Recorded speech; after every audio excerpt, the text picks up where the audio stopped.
हे दिवाळी गिफ्ट नाही.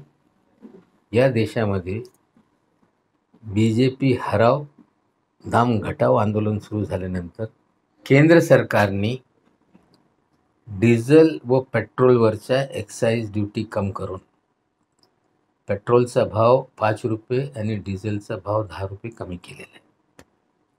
निश्चित रूपाने जी लूट होती ते लूट थोडाफार कमी करण्याचं काम त्यांनी केलं. काही लोक सांगताय की हे दिवाळी गिफ्ट जनतेला देण्यात आलेली आहे. हे दिवाळी गिफ्ट नाही. या देशामध्ये BJP हराव दाम घटाव आंदोलन सुरू झाल्यानंतर हे कुठेतरी भाव कमी होत आहे. मी जनतेला आवाहन करतोय की जितका भाजपला तुम्ही पराभूत करणार तितका भाव कमी होत राहणार आहे आणि ही लूट थांबवायची असतील ते भाजपला हरवलं पाहिजे.